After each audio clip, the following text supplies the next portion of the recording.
Welcome back, bitches. I'm Nate. And I'm Asim. What's going on, Nate? Just Mike's testing my neighbor.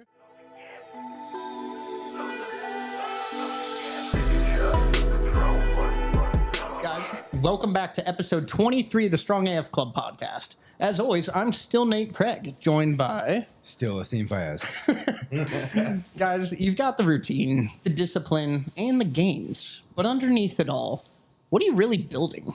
Today we're asking some uncomfortable questions. Are we chasing growth or just running from stillness? Is your training about self-improvement or self-avoidance?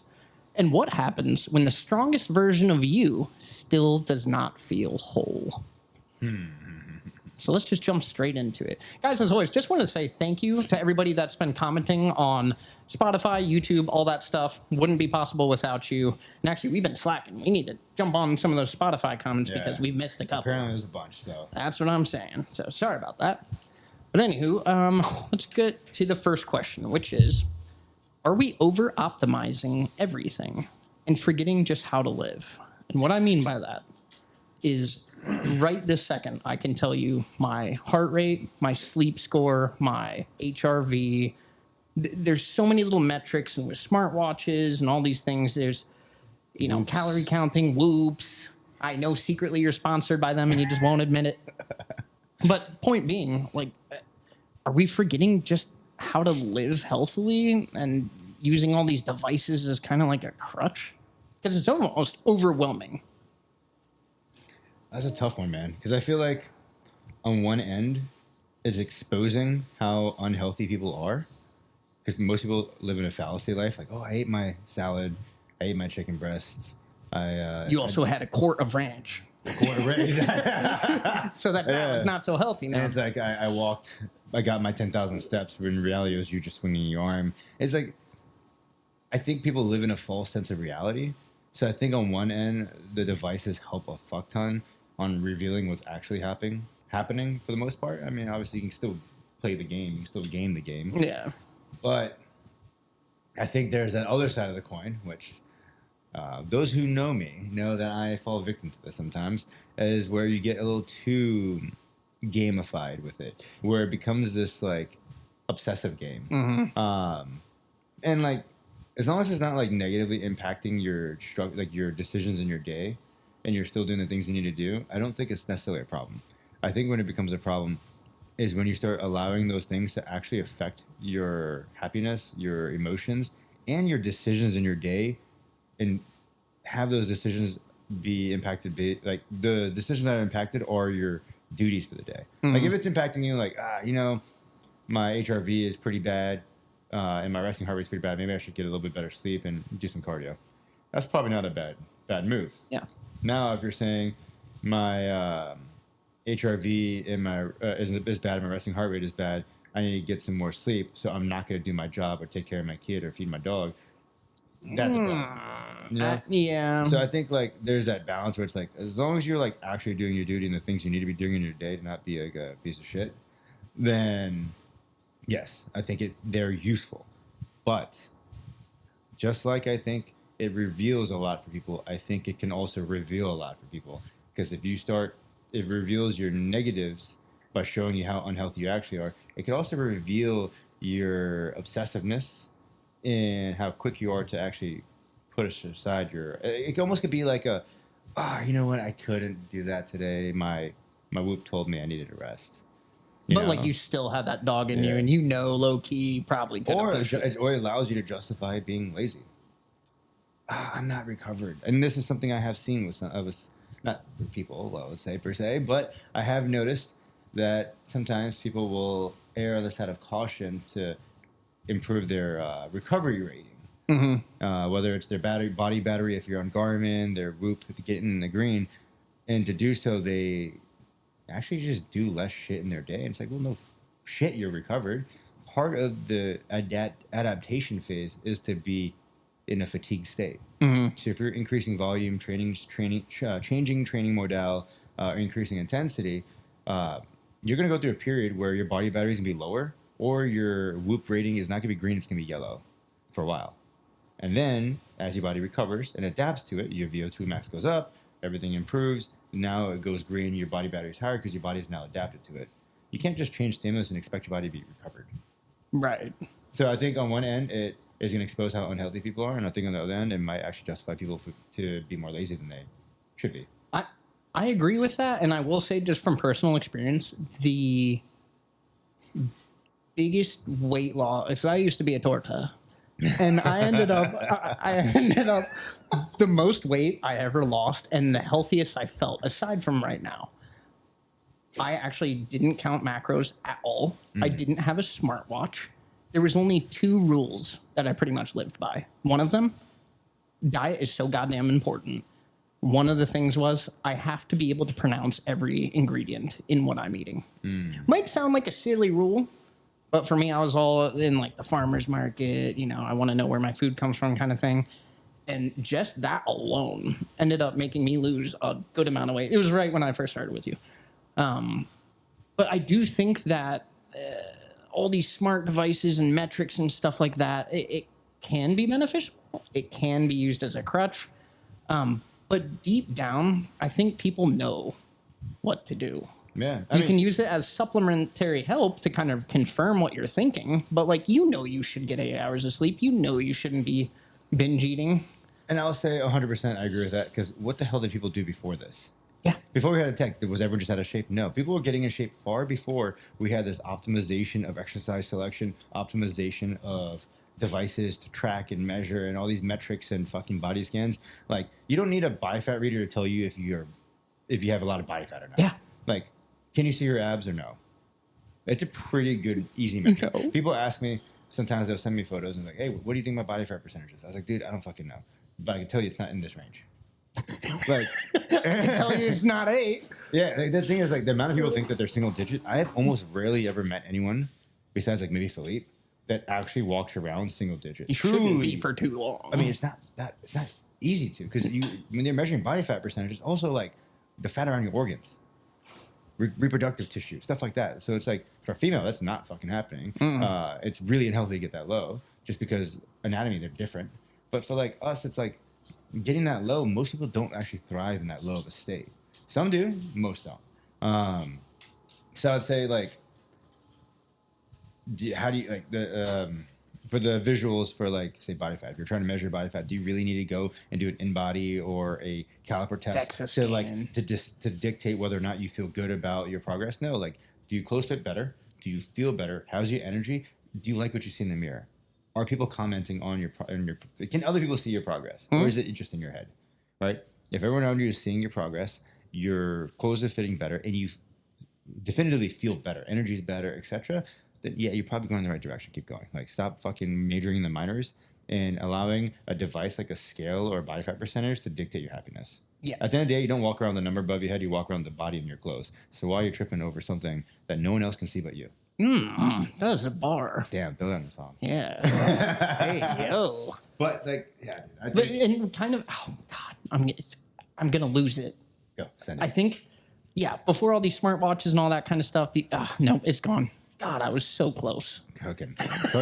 It's gonna come back to me mid-episode. But But look, I on that, dude, I think I made a post, I don't know how many years ago, it was like around New Year's, where I was talking about, like, don't allow the scale to dictate your happiness. No, it wasn't around New Year's. It was around Ramadan. And the post was, I weighed myself in the morning. I weighed myself middle of the day. I weighed myself before I broke my fast. I weighed myself after I ate that first meal. And it was like an 8-pound fucking fluctuation in a day. And I put it online, and I was like, well, if I allowed the scale to tell me whether or not I should be happy or not, today I would be really sad and depressed because of what just happened on the scale. But it's Ramadan, and I'm fucking fasting, and it's the middle of the summer. It's like August. right. I'm sweating all day and not drinking any water or eating. Of course I'm getting lighter. And then as soon as I eat and drink all the water, of Gain like 10 course I'm pounds. going to gain all the weight right back. Right. So it's like, you can't marry yourself to the scale today. Marry yourself to the scatter plot over a course of days or months or weeks. Like, look at the scatter plot. Nothing worth having is linear. Ooh. Right? It's gonna be a jaggedy edge hill on the up or down, whichever direction you're trying to go in. But, like, it's not a straight line. If it was, everyone would walk it. Right. Oh God, that was Damn, good. bro. I need to be tired more. I know, right? It's back. It came back. So people like before smart devices and whatnot. Oh my God, it's starting to go away again. This is crazy. I got it. So like elite level athletes, like bodybuilders and stuff like that. Back in the 90s, you know, they didn't have that stuff, but they looked at me. Asim's laughing, and it's making me laugh. But nowadays, I think we have all this technology that can take elite athletes to the next level. Yeah. But one thing I kind of remind myself is, guess what? My $200 smartwatch, even if you have a $500 one or whatever the expensive one cost, they're not perfect. Don't take it so literally. They're guidelines. There is a error, you know, Deviation. tolerance. Yeah. So don't follow it too by the books in my mind. I think the numbers and like these small gadgets and shit add inches to the game, but you needed meters first. And if your habits throughout your day and the things you're doing didn't give you those meters, all you're doing is gaining fucking inches by looking at these numbers. And a $300 watch isn't going to be any different than a $1,000 watch, except a $1,000 watch is going to have a bigger screen. Yeah. That's it.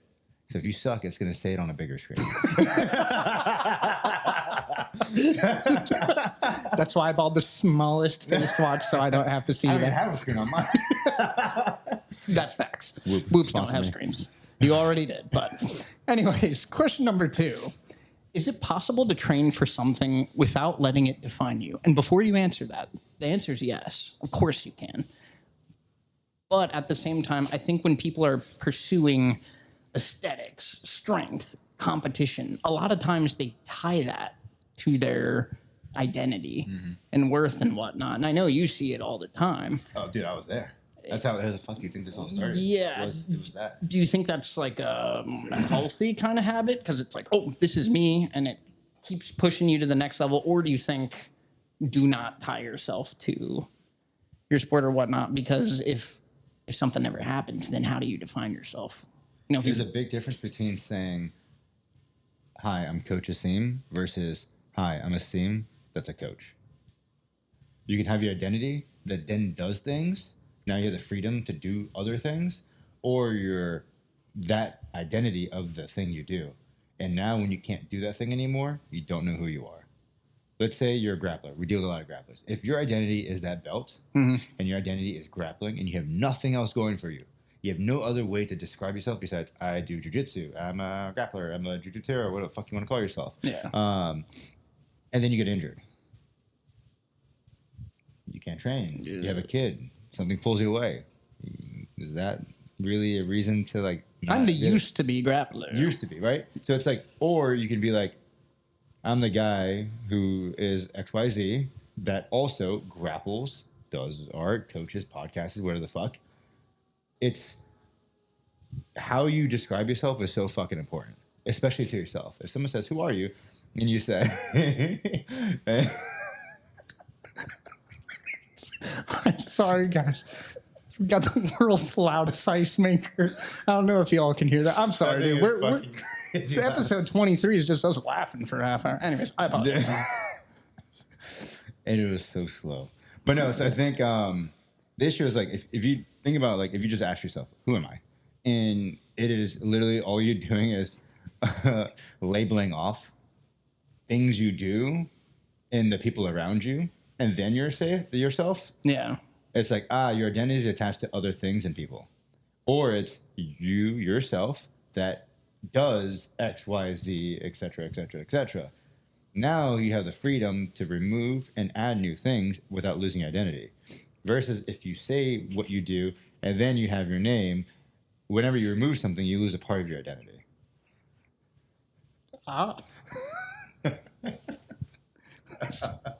Sorry, bro. That's fast. So what God damn, guys, I'm sorry. So what you're pretty much getting at is do not tie your identity to your sport or competition. Or it's okay to be passionate about it, and that's a key aspect of, you know, your personality and what you do and whatnot. But if you're solely tying yourself to your sport or whatever, it could be potentially setting yourself up for failure. And by the way, people age. So if you're just the grappler guy, what happens when you're 80? Yeah. You know, You're the guy who does grappling or you're the grappler. Big fucking difference. I like that. One is shackled to the identity. The other one is free from it. Big difference. Hard truth I had to fucking learn recently. Yeah. Well, speaking of 80, do you think that, all these gym goers, competitors, grapplers, and whatnot, are we preparing for a better life and being healthier, or just an aesthetic death? And what I mean by that is we're lifting now, but what are we really training for by the time we hit 60, 70, 80? Are we building future freedom, just healthier lifestyle, or what do you think the majority of people are going for? I don't think the majority of people can see past their hands. Meaning they look at the goals in the short term and they make decisions that hit goals that are even closer than that. It's like golfing, right? You have like X amount of holes. I've never played golf, so I'm just making shit up. 18. But let's say there's 18 holes. Yeah. Most people don't look past the first or two. They say, oh, this the 18th hole is what I want to get to. But their actions only really get them to the first two. So I don't think people really think about how their goals stack, like goal stacking, how this goal then stacks to then help them with the next goal, that then stacks to help them with the next goal, and so on and so forth. And it's like, if you don't think, like, for example, that little like weight cut thing I just showed you that I just did. Mm-hmm. You remember how long I told you I planned this out in my head? It was like a year and a half, almost 2 years ago.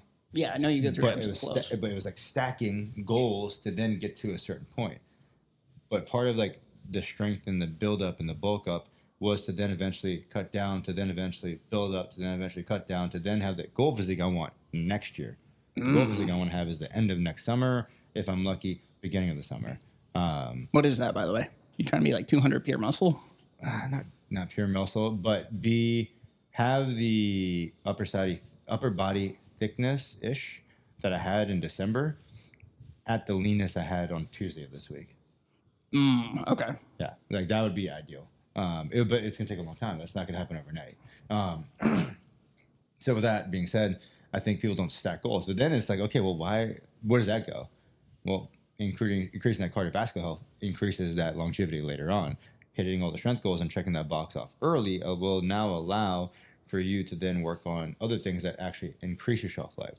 I spent my time doing the things that decrease my shelf life. Getting strong helps you. Getting that strong definitely is probably a detriment. But getting more mobile, leaner, and more improving cardio and my heart health is what's going to allow that shelf life theoretically to get stretched out a little bit more. So I think people don't stack goals. And I'm not saying I'm perfect. I do it well either because I don't have foresight. I'm not Odin. I can't fucking see that far ahead. But if we don't start thinking about, actually, you know what? Here's a better fucking analogy. Think tattoos. Okay. How many times when people turn 18, they're like, I'm going to get a tattoo, and there's slash on flash on their arm. And then 10, 15 years later, now they want a sleeve. And now that they have to work around that tattoo to build a sleeve because they didn't have the foresight early on to think, how does this piece fit into a bigger picture later? By putting it at this spot, it's not, the tattoo itself isn't bad, but is the placement of the tattoo going to hinder later potential? People don't think of goals that way. Just like they don't think of tattoos that way. If you put a tattoo somewhere, you have to understand it's not going anywhere now. How does this fit into the big picture of things? Is its placement allowing me to have the freedom to continue to have random tattoos? Or is it going to limit my ability to have a big, beautiful sleeve or back piece or whatever? If you don't think ahead that way, you're never going to be able to... You're always going to run into situations where maybe you got lucky and you chose the right thing. But you're going to run into situations, most likely, where a decision you made many years ago is a roadblock later, just like a tattoo. It's not a dead end, but it's a roadblock, and you might need to get it covered up, or you might need to work around it, or you might need to take steps back to then work around it. And now the thing you wanted isn't exactly the thing you wanted. So I think goals in and out of the gym are similar. It's like someone who wants this like impressive, like dense physique. If you spend your early 20s and late teens just trying to get shredded and having abs, but you never spend meaningful time when your hormones are peaked and ready to put on meaningful muscle, you're going to be spending the rest of your life trying to put on muscle that you're probably not going to be able to naturally. So it's better to spend your earlier years when your body's super receptive to just get as muscular as you can, because you can always cut away at what you have. But it's really fucking hard to put on new tissue later. Damn, I'm just gonna shut up because that whole part with dude, the tattoo thing, I like that. That was good. We did not rehearse that. That was a good analogy right there, man. I literally lived that. I was that guy who just fucking slapped shit on me early on. I'm covered now, but now I'm finding myself working around tattoos. I'm like, damn, dude, I wish I could go back. Like, my favorite tattoos are the ones I didn't put that much thought behind, but they fit the body part the best. So like now, if someone asks me, oh, what tattoo should I get? I was like, I don't give a fuck what you get. I can't tell you what to get. Just think about what it's gonna look like in 20 years from now when you want more, because I'm not gonna be that guy who says, "What is it gonna look like when it ages?" Because it's a tattoo. It's not meant to. It's still gonna look sick. It's an age when you age. Yeah. So everything's gonna age at the same time. But how does that tattoo's placement affect your other choices later? Probably something to think about. Yeah, it is. By the way, just side like note, diet. whenever people are like, oh, think about those tattoos. Like, what are you gonna look like when you're older? Bitch, I'm about to look sick. That's what I'm saying, bro. You know what I mean? But no, like, it's like diet. If I just eat whatever I want in the morning or today without any thought of how it's going to impact the next meal or the next morning, then it's like people approach diet in a micro the same way they approach lifting and tattoos in a macro. If they don't think about how this meal stacks into the next one. If I start my day off with a high fat, say I'm someone who likes my steaks. I like butter, I like steaks, I like fattier cuts of meat, chicken thighs, salmon, whatever, lamb. And I start my day off, and I have my fat allowance for the day is pretty low. And I start my day off with fucking whole eggs, bagels and cream cheese. Everyone knows that's my fucking favorite. Bacon, avocado, peanut butter, whatever the fuck, yogurt. How much fat am I left with to have in my later meals? Like zilch. Exactly. So now instead of having my ribeye, I'm getting a filet mignon or a grilled chicken. Instead of getting a salmon, I'm getting tilapia. Your early decisions impact the later decisions. People just can't delay gratification. They can't do it. They need it now. So if they make the decision now, they're going to have to adjust something later. Versus if they just adjust now, they can have what they want later. But you got to weigh out which one's more important to you. And I think when it comes to like goal setting and stuff like that, it's the same thing when you're looking at diet, tattoos, workouts, etc. It's like, how does this impact it later? Like, okay, my goal is to get a really strong squat. Should I put squats at the beginning or the end of my workout? Don't tell me. Don't tell me. Crazy. Give it a shot. The beginning. Crazy. That's an A for effort right there. I'm gonna give you a sticker. Thank you. So with that being said, it would make sense to do it first. That's exercise stacking. How do you layer your workouts, your exercises in your day, in your workout is extremely important because each one accrues fatigue. No matter what, you're still deducting from the bank account. So which one do you want to deduct first? Which one's more important? Which one do you want to allot the most amount of energy to? Usually the heavier, harder things first, right? So if your goal is to get a stronger squat, probably do it early on. If your goal is to bring up a certain muscle group, maybe do that first. Like so on and so forth. So the way you stack a workout is very important. Just like the way you stack a goal. It all is relevant. It all is the same thing. That was good, man. Good point. Next one. Are hard things the real missing piece in modern life? And again, what I mean by that is people are doing cold plunges, running long, doing crazy lifts and all that kind of stuff. But do we just crave challenge because life has gotten so comfortable? Think about people in the 1800s or 1700s. They had to go hunting. It was a real, people weren't really living. They were kind of surviving. Now we're in a day and age where there's so much technology. People have gotten real soft and able to get comfortable. Do you think people are chasing these crazy feats or doing these wonky workouts to just find some missing piece of themselves? Or? I really don't want to be that guy, but I truly believe not enough people feel alive. Because they don't really test the walls. They kind of stay in the middle of the room, sit on the couch, and camp out. They don't really push those walls to figure out where they really are. Not saying you gotta go fucking doing death-defying things and swim with sharks when you can't swim, etc. Or going one of those squirrel suits or something. But it's like, but do those people feel alive afterwards? For damn sure. So it's like, I don't think enough people live in a sense that they do things to make themselves feel alive. And what you need to do to elicit that is different than the next person. However, I do think some level of strain, struggle, stress, or fear is a component. Mm, For me, a lot of times when I feel quote unquote alive is after I do something I was scared of or I same. was afraid of. Anytime there's something that I think about and now I'm afraid of it, I have to pull the trigger. What are you scared of? Man, that's a good amount of things. But the interesting thing about fear, I heard this quote: "It's a mile wide and an inch deep."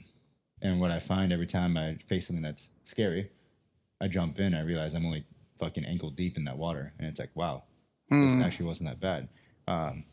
Using the shark analogy, yeah, I swam with reef sharks. So I've seen the video. It's wild. Yeah, swam with reef sharks. They fucking swam around me. I can't swim, so I'm holding onto a fucking tether behind a boat out in the Bermuda Triangle, and Thank God. with a fucking belly band, pool noodles, and a life vest. And yeah, that shit fucking was terrifying. But what am I gonna do? Swim faster? I was. It forced me just to be in the moment. And afterwards, I felt so excited and so alive that I actually started looking at like other shark excursions. I was like, you know, I should probably learn how to swim first before I do this. I stopped the search, but immediately I was like, oh, whale sharks, fucking tiger sharks, whatever. I was like, wait, hold on, slow it down. What? Why do you think? Why do you think fear brings out people being? This isn't on the questions, but just out of curiosity, why do you think fear is one of the things that make people feel alive the most? Because for me, it's the same. I think I'm not sure. I don't know. I'll say there's two things that I do throughout the year that always elicit this result for me. One, I would say is jujitsu, just because like something that a lot of people don't know about me is I have extreme claustrophobia. So part of the reason I like jujitsu is it like forces me to like face that fear. And as long as I train all the time, the claustrophobia is at bay. But anytime I take time away, it's like I have fucking panic attacks just from anything being near my neck or head. And as you know, in jiu-jitsu, that's kind of like the whole purpose. Yeah. But the other thing is I have an extreme fear of ledges, not necessarily heights. It's a big difference. Ledges. And I don't know, it's just fear of falling. Like I found this out when I was a kid and I tried dropping in my first half pipe. I got to the top, everything was fine. As soon as I put my skateboard on the edge, I was like, froze. Body went heavy. I dropped in, but it took me like what felt like. So it's not the height; it's the ledge. Dude, I went back to look at the fucking the half pipe, and yeah, dude, I think it's like shoulder height now. But when you're a kid, it's fucking It's massive. like, okay. So like, I think that's why for me, snowboarding is such a drug, and why snowboarding for me is my ultimate favorite sport. I just can't do it all year round. Is when you get to the top of the mountain and you fucking summit or you hike up some crazy trail and you drop in. It's like, first of all, you're facing a ledge. And there's an element of fear for me there. And because of that, you feel so alive when you conquer it. And it's just, it's a hard feeling to describe, but it's the most alive I feel in my year was when I'm dropping in something like that. Like snowboarding is just absolutely, when you're that high and you're looking down at everything, like trees can't grow that high, you're looking down at the birds. It's a drug like no other. And for those of you that don't know, Asim's not talking about doing a green or a blue circle or whatever the shapes are. My man does like summit snowboarding where you go up the, what is that thing called? The spine. Yeah. Yeah. Ridgeline, you hike up and then you drop in and it's pretty fucking wild. Yeah, he showed me some videos. I'm like, okay, well, we're not going to have an episode 24 because my man's about to die. Yeah, so stuff like that is a lot of fun. And like, I'm not the greatest snowboarder in the world. And I realized that when I went west. But dude, it's just so much fun. It's like, no matter how scary it is, you just want to go back. It's like, I gotta do it again. The first time you go, dude, I'll tell you what, I remember this story. This is gonna get off topic for a second. There's a story. So I went to, first time I went to Colorado, I forget how many years ago it was, but I went to Colorado and there's this peak called Imperial Chair. And it's the highest chairlift in North America. I get there, I look at this thing and I'm looking at this tiny little fucking dot. I'm like, I got to get up there. No, there's no way. But my whole mission when I got there was to go. And when I got there, the guy I went with, I won't call you out, but you know who you are, ended up getting the shits. So I ended up going on the mountain by myself for the first time. Not being in Colorado ever, never going on a West Coast mountain. So now I'm up on the fucking Rockies, taking this lift up, and I see this thing, and I bitch out. I didn't do it. The whole trip, didn't do it. Went to Vail, did all these other things, went to a bunch of different stuff, and then we flew back. And from the second we packed our shit and I drove us back to the airport, all the way to when we got back, I felt this heavy guilt and it was like a magnet pulling me back. It was the most paralyzing feeling I felt in a while. And I was like, I couldn't fucking operate because I couldn't live with the fact that I was so close to something that I wanted to do, but because of fear, I bitched out. So much so The day we got back, I booked another trip a week later because I was like, I literally cannot operate in my day and do my job knowing that I just walked away from something just for the pure fact that it scared me. I could not live with myself. That, So the next week, I'm there. And the first thing I did was went straight to Imperial Chair. Went to the top, got up there. Wind was fucking crazy. They shut down the lift right after me. And then I went down and I realized it wasn't shit. It looked scary as fuck from the bottom, but you're still making the same turns. You're just doing it for a longer duration. And I'm like, that was it? This is what I was scared of? I need more of this. Because never again am I going to feel that bitch assness. I was so angry with myself, but yet so happy that I came back and conquered it, but so fucking angry that I allowed myself to pay the money, do the trip, get there, and because of fear, I backed down and allowed myself to come home. What the fuck was going to happen? yeah, I could see you going crazy for that, but at least you ended up going back. Yeah. I was about to console you and tell you, like, one of my fears is roller coasters. Same thing. My whole family, we went to King's Dominion, which is in Virginia, and everyone's going on all the coasters, and I'm, oh, no, I'm all right, eating cotton candy. And finally, there was this one roller coaster called the Scooby-Doo. It's for freaking kids. I was like 18. I was like, you know what? I'm freaking getting on this coaster. And I got on it because, same as you, I didn't want to go home and be like, oh, man, I chickened out. I went on the freaking Scooby-Doo. And I freaking cried. I was like, stop the ride. And I was freaking out. No, roller coasters are just not for me. Sometimes facing your fears Definitely out don't go and rebel yell.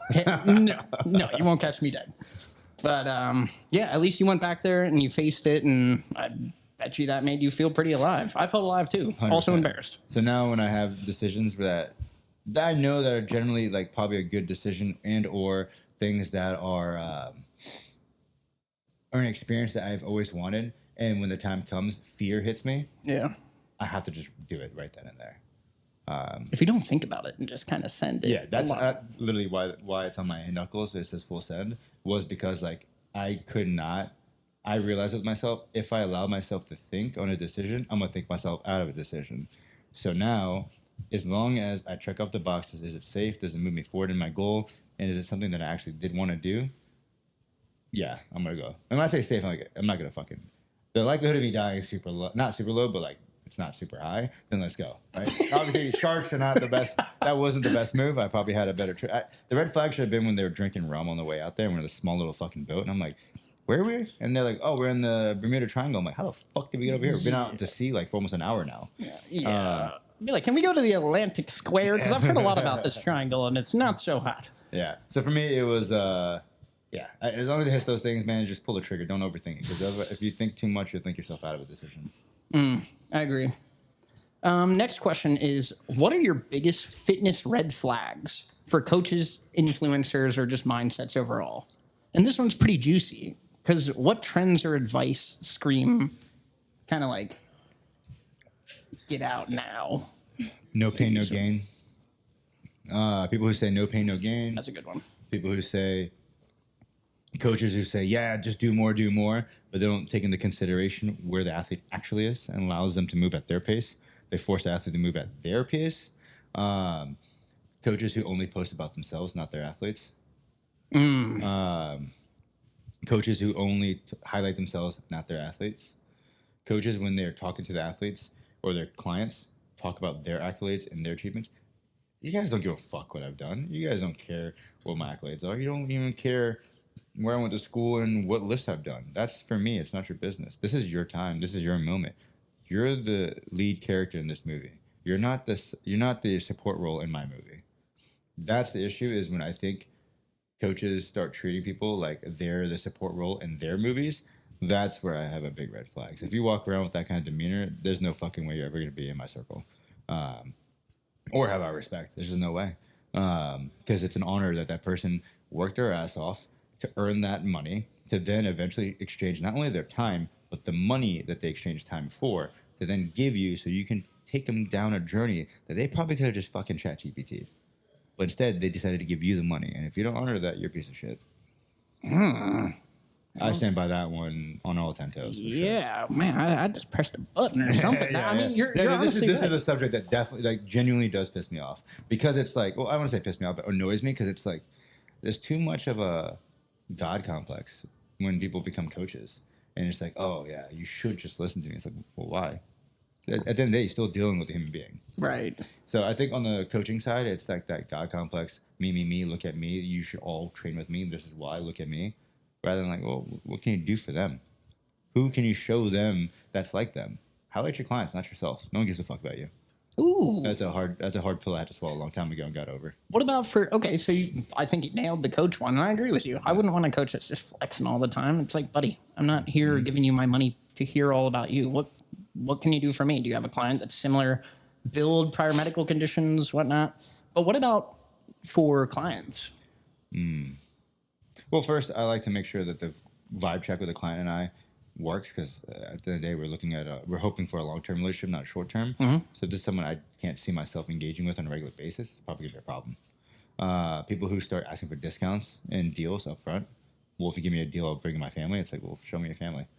How about that? I think, and another red flag, because not all of them come up in the first, because everyone tells you what you want to hear when they meet you. No one, but people will show you who they really are when they're not talking. So I listen to less about what they're saying. I listen to what they're not saying. And then later on, if I start hearing complaints or like, especially when it comes to couples, if you're complaining about your spouse and you're always pointing fingers in other directions for why things aren't the way that you want them to be, you're blaming others for the reason you aren't losing the weight or gaining the weight. And it's like, oh, well, I can't lose weight because so-and-so. Oh, it's because this and they made this. I didn't want to tell them no. It's like, well, who really drives the car, you or them? Yeah. Like, who's really in control of your life, them or you? Like, why are you allowing someone else to have this much power over you, your goals, and your future? At the end of the day, that coffin's only going to fit one person. So why are you putting that much weight into someone else's hands? So, but people can't live that way because that's fucking a harsh and hard way to live. But at the end of the day, it's like, you got to live with your decision, not them. They just made you a cookie. You didn't have to eat it. So there's that. I think on the other end of that, I'm surprised you haven't said one.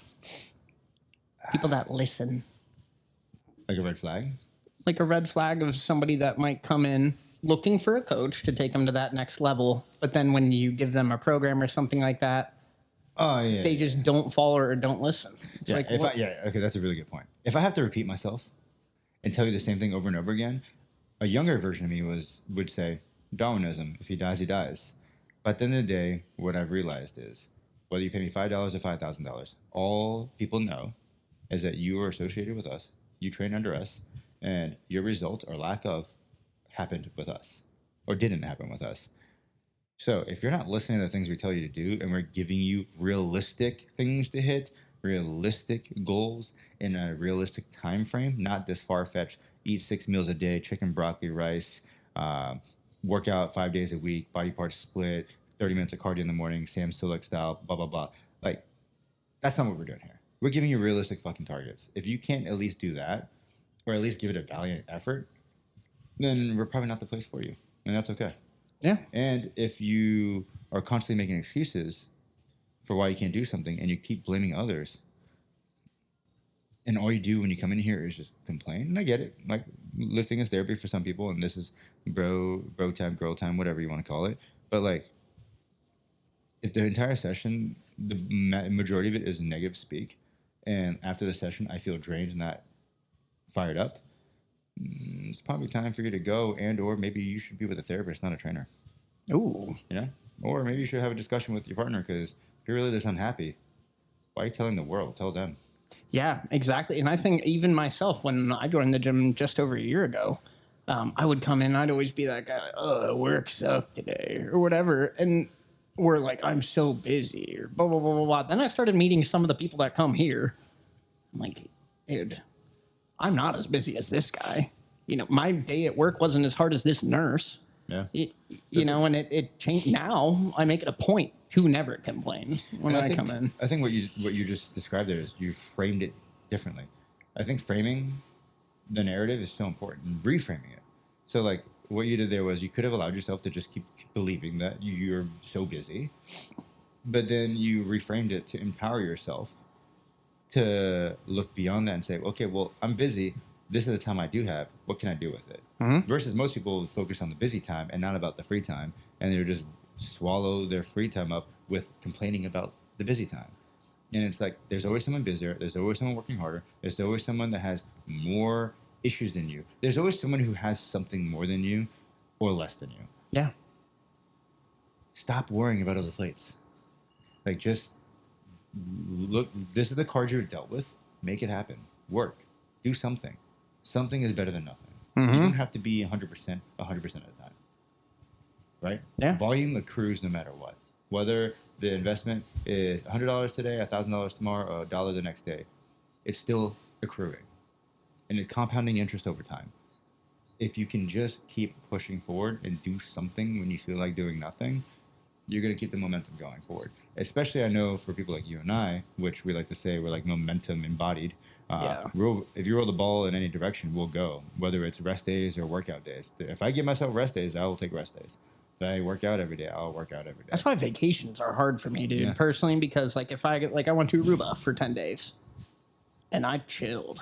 Like I went on a run or two, but it was hard for me to snap back into, my normal regimen after being in vacation mode, which I just learned about myself this year.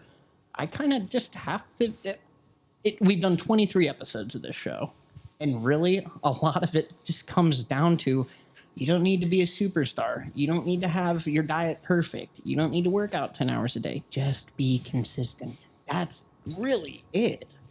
Yeah. Consistency beats peaks and valleys all the time. And honestly, you don't want to be a gym hero. If there's a day where you're feeling super on, it's like you have to think about, once again, how does this stack? I feel really good today. I'm going to test my numbers. Let's think about how this stacks into tomorrow. Is doing that today going to hurt the progress for tomorrow?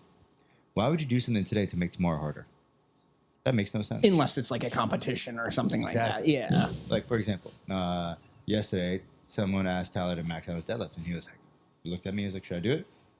I looked at how far out he was from his meet, and I was like, fuck it. We're not even in prep yet. If you send it now, you got enough time to recover before prep starts. So he sent it, and he hit a, 20-pound PR. Yeah. Which was pretty cool. It could have been like probably a 35-pound PR if he made the attempt. But it was crispy, it was clean, and technically it was the best deadlift I've seen him do up to date. And it's like, okay, that's pretty cool. But the best part is it doesn't hurt any meaningful workout next, because he doesn't have another deadlift workout for a while. And there's nothing really that intense coming up. Once prep starts, there's no fucking way I'll ever greenlight something like that, because there's gonna be so much volume accruing into those trenches that allowing him to go beyond the OIRs or the percentages that we prescribe will only mean that he's accruing more fatigue earlier than we need him to, which then means that's more shit he has to recover from later. Why make it harder later? Do something today to make tomorrow easier. Whether that's not sending it today so you can have a little bit more effort for that workout tomorrow, whether that's packing your bag today so you have a little bit easier morning tomorrow. Maybe that's laying out your clothes for the next day at work. Yeah, adjusting your diet today so you can actually go out and have fun tomorrow. Like, make tomorrow easier. Yeah. By the way, fun fact, I talked to some of the most successful people that I know personally. Every single one of them lays out their clothes the night before. Dude, and there's no... I don't know. That's a weird stat, but like maybe do that. You might become a millionaire. Dude, I'm not that, but what I will say is my nightly routine, without fail, always is I lay out Thor's stuff, my stuff. I take my backpack. I pack my backpack with everything that I need, all my clothes and everything. I put everything by the door, so when I wake up, I just go grab, go. Yep. Keys, collar, backpack, go. Upstairs, next to the bed, I have the clothes that I'm going to wear in the order. And if I'm going to shower first thing in the morning, shower is already ready. Towel is already there. The clothes I'm going to change into is already there. So that way I'm in the morning and I'm tired, I don't run the risk of forgetting shit. I never forget anything because I pack it all the night before. My brain is actually firing. I pack it all, get it all ready to go and go. Even my supplements, that little cocktail of stuff that you saw me taking, I pack it the week out. I have these little like dividers. And I pack everything in these little like morning and nighttime things. Mm-hmm. And I do that a week out. Protein powders, when I was drinking protein powders, I used to put them in Ziploc baggies. and I'd have them Monday, Tuesday, Wednesday, Thursday, Friday, Saturday, Sunday, and I just grab, go, grab, go. Prepping, screw all that. Systems. Having systems like this is how you become successful in the things you want to do. We don't rise to our goals; we fall to our systems. If goals don't make you cool. Hitting those goals make you cool. Mm-hmm. So just having a goal doesn't do shit. Talking about it gives you that dopamine hit. So now you're not going to hit your goal. So now you ain't going to be shit. It's way better to make a system that allows you to hit your goal with the least amount of friction. So you actually hit that thing, and now you're the shit. I made that up. But I stole that line from a book I just recently read. It was, I think it was in a book. You don't rise to your goals, you fall to your systems. It was a quote we had on the board for a while when we first opened this place. Yeah. I think it's from Atomic Habits. Could be wrong. But I think that one's from Atomic Habits. But the point is, people make goals. They don't make systems. If your goal is to wake up and not forget any of your shit in the mornings and make your morning smooth, set a system by preparing the night before. Yeah. If your goal is to insert whatever it is, set a system that allows you ahead of time to achieve it. Setting up your systems, just like stacking your goals, so that way, like, okay, well, this then builds to this, then this builds to this. That's a system. Make your systems, don't make your goals. You know? It's like right now, that whole 6-month thing that I'm about to do, it's like, okay, well, what do I want at the end of it? Reverse engineer it. Now, what are the systems I need to have in place? I was about to say, think of your goal and reverse engineer it. Yeah, reverse engineer it. And then create systems that allow you to actually do the things you need to do to get there. And otherwise, sorry to cut you off. And those systems make it realistic, something you can consistently do. Because people get too hype and make this totally unrealistic system or even goal. Sometimes, you know, dude, it's without a doubt, you're 100% right there. Like, if you're someone who wakes up at 9 a.m., you slow to the draw, then you work out in the evening, and you kind of like mosey around your diet. Don't today say, I'm gonna start waking up at 4 a.m. I'm gonna do a cold plunge, fucking photosynthesize out in the sun with my taint out, and then I'm gonna go fucking run a 5K, and then I'm gonna lift, read a book, journal, and then now it's 6 a.m. and you're gonna start your day. Like, get the fuck out of here. Yeah. Don't put your face in a bowl of glass and rub a banana on your face and be like, this is my morning routine. Like, if it is that far away from what you actually do, don't fucking do it. It needs to be micro adjustments. It needs to be micro adjustments, and it's a game of inches. But you got to start off with those meters, which is you got to have the foundational things going first, and then you just move things inches in each direction in the direction you want to go in. That still comes back to that idea of stacking. Stack this domino to this domino to this domino. Make the stack to get you there. Now you created a system that allows you to be successful and repeatable. But if you have 15 systems in a day that you only wake for 16 hours, what the fuck? So that also means you need to niche down. You need to stop doing... People do too much shit. Do less shit. Do the shit you're doing right. I had a coach say this to me way long ago, and I'm realizing more and more now that it's more of a life quote than it is a fucking lifting quote.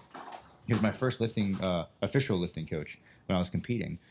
And, dude, I was feeling so fucking good. I said this, I think, in one of the earlier episodes, like one of our first, like, single-digit ones. Yeah. And I was feeling really good, and I wanted to just go heavier. We're getting closer to meet time. I wanted to go heavier. I wanted to do more. I started adding more exercises at the end.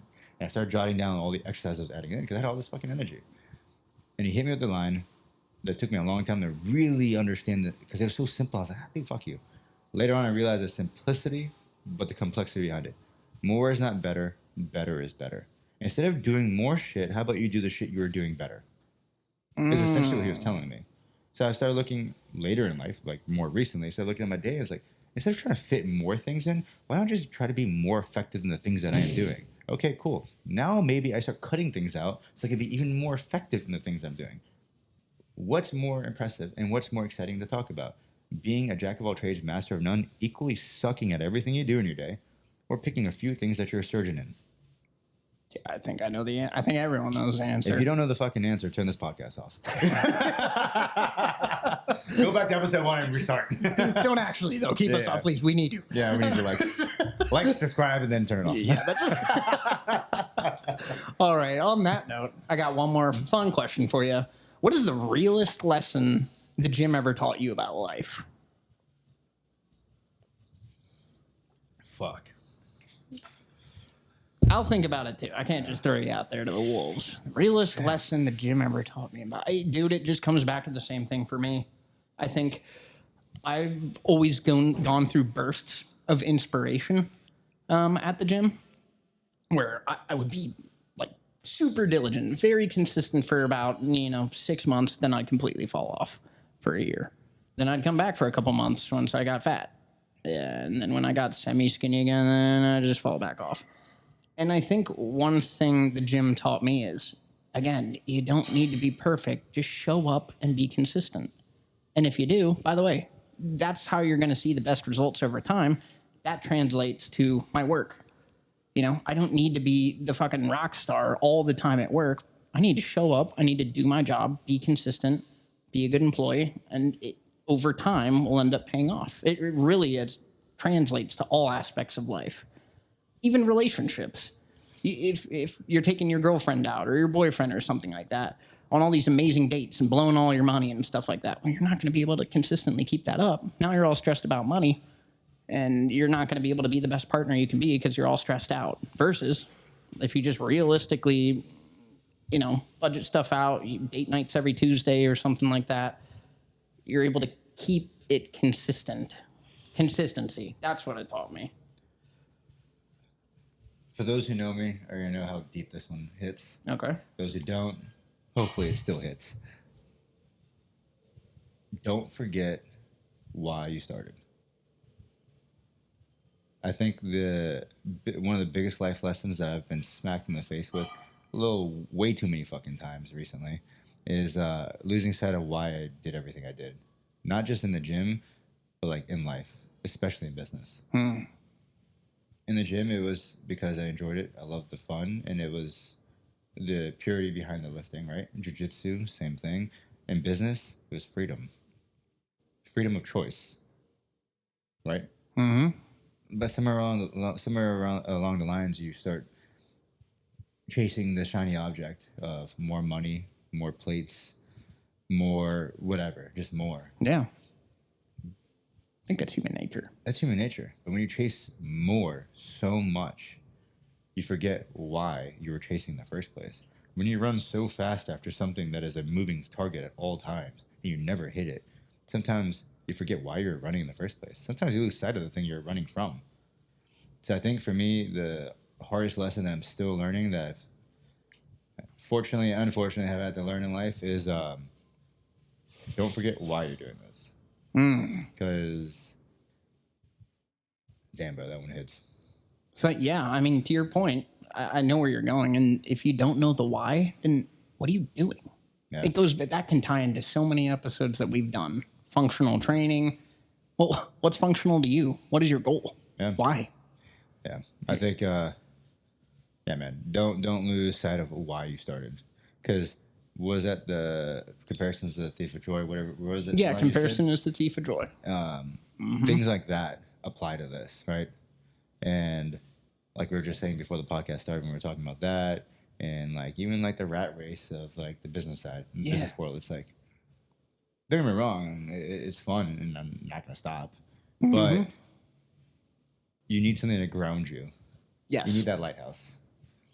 That lighthouse episode guys, you're going to have to go back 20? A couple. It might be 20, but that might be one of our best episodes. Best analogy you've ever come up with, for sure. That was fucking cool. I don't even know where that came from. But it stands true, and it stands true right here.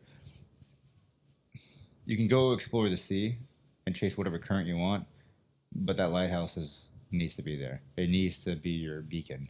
And I think too many people drift away from that lighthouse and forget why they were out there. And they never have something to hone them back. When shit gets too far, you go too far out, you're out in open sea, you don't have that lighthouse to guide you back, you're going to feel pretty fucking lost at some point, especially if you don't hit your target. Yeah, absolutely. Yeah. So our combined answer is remember the why. Why are you here in the first place? And stay consistent with it. Yeah, I agree. Well, guys, on that note, that's all the questions we got for you today. As always, thank you so much for listening. We really appreciate it. Hope your commute to work is going well or wherever you're listening to this.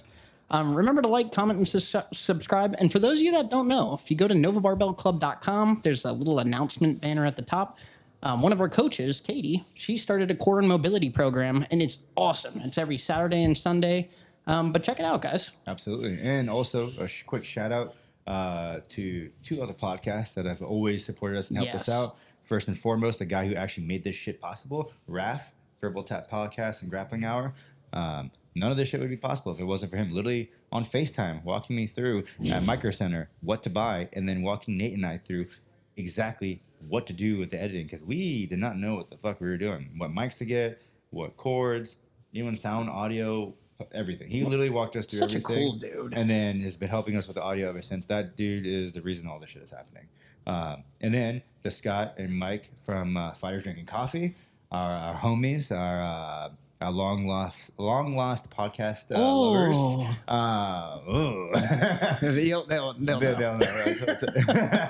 I think you have to watch episode what? I think it was 20 of theirs. Yeah, to understand that one. So go to their podcast so you can understand why we just did that. Oh. But yeah, shout out to them. They're fucking awesome dudes, insanely great grapplers, talented, great businessmen, and more importantly, just really good fucking dudes. So 100%. Follow their podcast, listen to their shit. They do a lot more interview style stuff. Definitely good stuff. Their podcast releases Tuesday. I believe so. Yeah. Day after ours. So we're Mondays, they're Tuesdays. Lock that in. Hell yeah. All right, guys. Well, we'll catch you on the next one.